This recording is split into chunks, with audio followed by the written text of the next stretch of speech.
I invite you to turn to John chapter 10.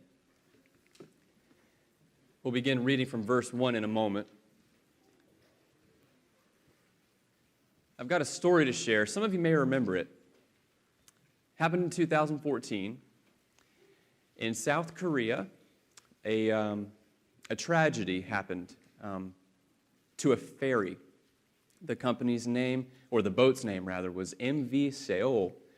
And this ship was transporting, or this ferry was transporting from one island to another, a group of kids, high schoolers. They were on a field trip. And in 2014, in April, the ship started taking on water. The hired hands of the ferry did as they were kind of supposed to do, and that is instruct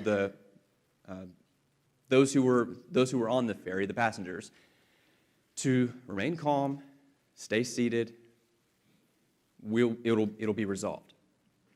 That instruction continued throughout the experience while the ship was taking on water.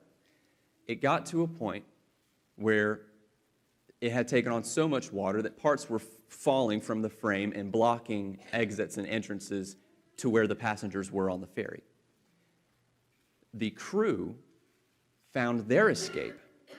That is, the captain found his escape off the ferry, while 305 souls died that day. He was the hired hand, and he abandoned his post. We would expect a captain to go down with a ship, right? That's what you would expect.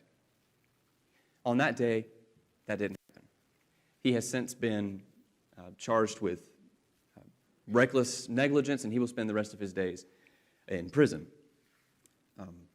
But it goes down as one of the greatest tragedies in modern history that at least that ferry, the company of that ferry has ever experienced. Now we come to John chapter 10. In a moment, we're going to start reading from verse 1. But I'm going to ask you 3 questions. This morning, is Jesus Christ your light? You can answer. I hope he is. Is Jesus Christ your salvation? Yes, he is. Is he your good shepherd? I tried to learn as much as I could about shepherding in Jesus' day. And starting in verse 1 of John chapter 10, we'll uncover some illustrations that I believe Jesus would have us learn about shepherding. It starts, "Truly, truly, I say to you, the one who does not enter by the door into the fold of the sheep, but climbs up some other way, he is a thief and a robber. But the one who enters by the door is a shepherd of the sheep. To him the doorkeeper opens, and the sheep listen to his voice. And he calls his own sheep by name and leads them out. When he puts all his own sheep outside, he goes ahead of them, and the sheep follow him because they know his voice. However, a stranger they simply will not follow, but will flee from him because they do not know the voice of strangers." Jesus told them this figure of speech, but they did not understand what the things which he was saying to them meant. In Jesus' day, as I've tried to understand from preparation, if you had a herd of sheep that you were responsible for, if you were a shepherd in a community, there may have been a communal space for multiple herds to go into. It was a group corral, so to speak, for multiple shepherds' sheep to go to. Now, while they slept through the night, the shepherds would leave that communal kind of corral, and one person would guard the entrance, of which there was only one, to that group corral. One doorkeeper. That doorkeeper wasn't tasked with taking care of the sheep inside. He was to control the gate, the door. He knew who the shepherds were, whose flocks were inside, and that's what his job was, to know who would come in and basically man the door. Jesus went through all of the appropriate channels to be considered a good shepherd. He wasn't one who went around the system. He didn't jump over the fence or the wall to get to the sheep, that is his people. He checked all of the boxes of the Old Testament that was prophesied for the Messiah. He went through the appropriate channels to be a good shepherd, he went through the door. The illustration shifts. Starting in verse 7, Jesus said to them again, "Truly, truly, I say to you, I am the door of the sheep. All of those who came before me are thieves and robbers, but the sheep did not listen to them. I am the door. If anyone enters through me, he will be saved, and will go in and out and find pasture. The thief comes only to steal and kill and destroy. I came so they would have life and have it abundantly." If you were a shepherd that could not get your herd to the communal corral, you would build a fence. And in this fence, you would design only one way in, one way out. And a good shepherd would become the door for his fence, for that gate. He would lay his body down to not let his sheep pass over him or let predators enter. Jesus is saying, I'm the door too. I went through the right channels. I'm a good shepherd.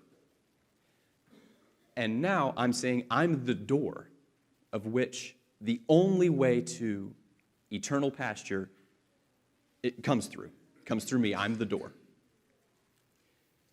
Third illustration comes up. Verse 11. I am the good shepherd. The good shepherd lays down his life for the sheep. He who is a hired hand and not a shepherd, who is not the owner of the sheep, sees the wolf coming and leaves the sheep and flees, and the wolf snatches them and scatters the flock.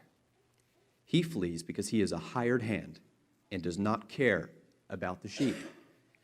I am the good shepherd, and I know my own, and my own know me. That's why I asked, is Jesus your shepherd?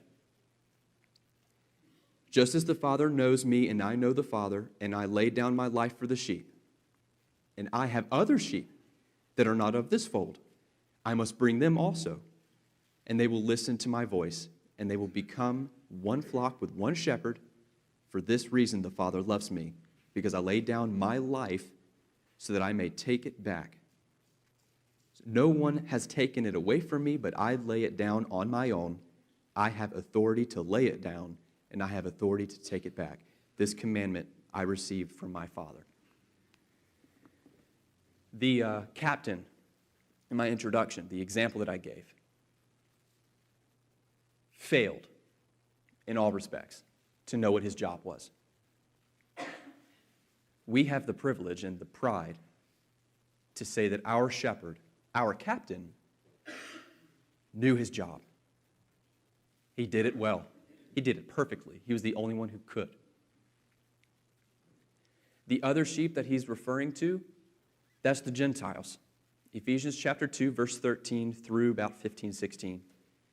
Paul says that those who were far off, those who were not of the Jewish faith, were brought near because of who?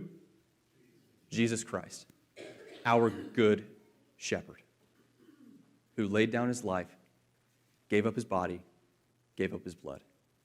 Those two things that we're about to partake of.